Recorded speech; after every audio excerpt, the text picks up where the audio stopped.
Have you seen these neumorphic designs and wondered how it can be created in Power BI? In this video, I'm going to show you how you can easily create this neumorphism design for your dashboards. So we are going to use Figma to create this design. So let's move to Figma. So here we are in the Figma and we have opened a new page. Here I'm going to take this rectangle shape and let's give the size. We can do it as maybe 20 and 1080, and we have made this zoom to 50%. Now let's choose a background color from this fill, and we are going to choose a light background color. This looks fine, so we can choose a background color like this, and we are going to copy this color so that we can use this color in other shapes as well. So this is our background color. Let's create, we don't want this stroke, so let's remove this. So we have this background color and we have this canvas. Next we are going to add a shape. So from here we can add a rectangle again. For example, let's say we take this. So we generally create KPIs, so let's create a background for KPI. We'll go here, layout is fine. In the fill we'll choose the same color and paste it. So once we have pasted it, we can see it's not visible because it's the same color. Now what we are going to do is we'll come down and we can see this effect. We can add effect.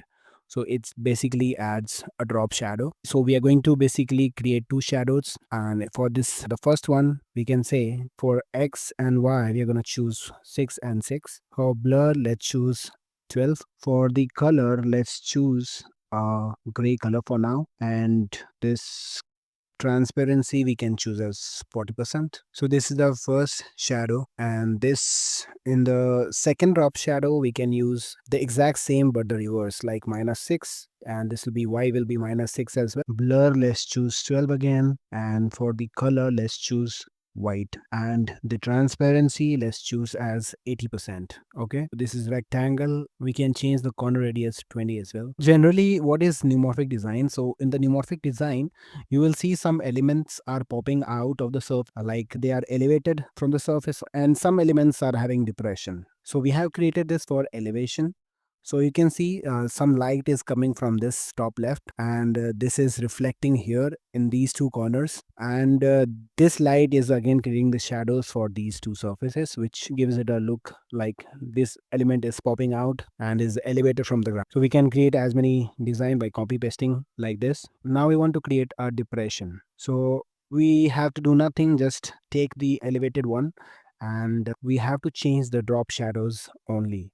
So go to the first drop shadow where we have this gray color. Just change this gray color to white, and the second drop shadow where the color is white, make it as good. Now if you go here, you can see it has created a depression design. Now remember one thing, we cannot see this light. We can see there is slightly light on this surface, which is looking slightly odd because the light should be more. So for that, remember one thing, wherever there is white color, so for example we have this white here, make this transparency to 80%.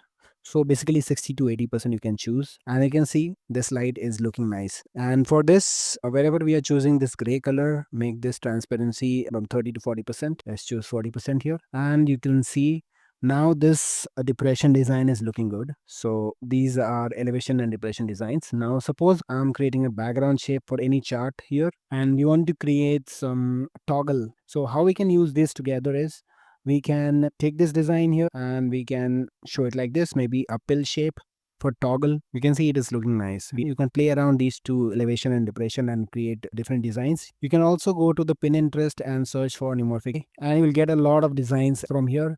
So you can take help of this and you can create something for your Power BI dashboard. So that was it for this video. I hope you learned something from this video, and if you like my videos, do not forget to subscribe my channel. Till then, goodbye and thanks for watching. See you in the next video. If you need my help and want to connect one-on-one with me, you can book a call on Topmate. And if you want to buy Power BI reports along with dataset and BRD document, you can check out the products I have here. I have provided the links in the description. See you there. These are the books that I highly recommend buying that can take your Power BI skills to the next level. These 3 books can cover almost all the aspects of Power BI, from DAX to Power Query to the overall Power BI dashboarding. You can find the link of these books in the description. Check them out if you want to level up faster.